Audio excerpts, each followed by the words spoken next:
Այսօրվա մեր ասուլիսը պլանավորված չէր, ուստի ուզում եմ շնորհակալություն հայտնեմ լրատվամիջոցների մեր բոլոր գործընկերներին մեր հրավերին արագ արձագանքելու կապակցությամբ։ Այն պայմանավորված է նախորդ ուրբաթ օրը հունվարի 23-ին Հայաստանի Հանրապետության ազգային ժողովի կողմից հրատապ ռեժիմով ընդունված Հայաստանի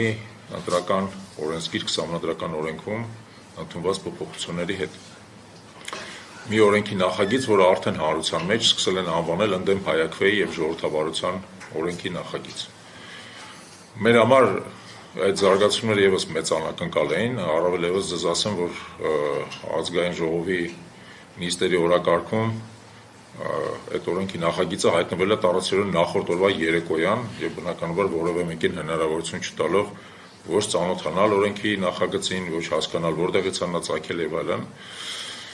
բայց հետագա իրադարձությունները դրան զարգացումը ցույց տվեց եւ օրենքի նպատակը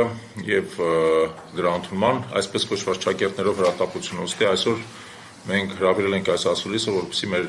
դիրքորոշումը հայտնենք եւ նաեւ որոշակի փաստերի մասին խոսենք։ Այսօր իմ հետ են Հայաքվե խորհրդի անդամներ Ատոմ Մխիթարյանը եւ Արեգ Սավգուլյանը, ձեր խոնարհծառան Հայաքվե խորհրդի համակարգող Ավետիք Չալեբյանը,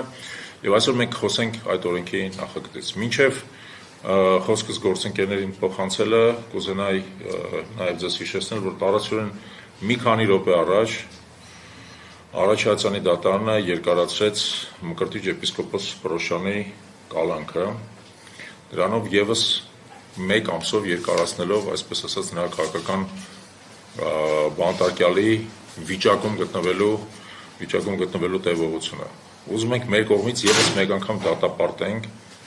հայ առաքելական Սուրբ Եկեղեցու եւ նրա բարձրաստիճան սպասավորների դեմ ծավալված այս արշավը եւ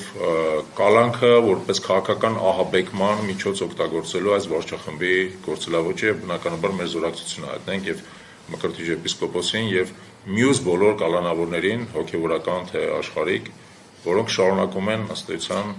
մեր բոլորի փոխարեն ինչ-որ իմաստով կրել իրենց վրա այս ծանր բեռը։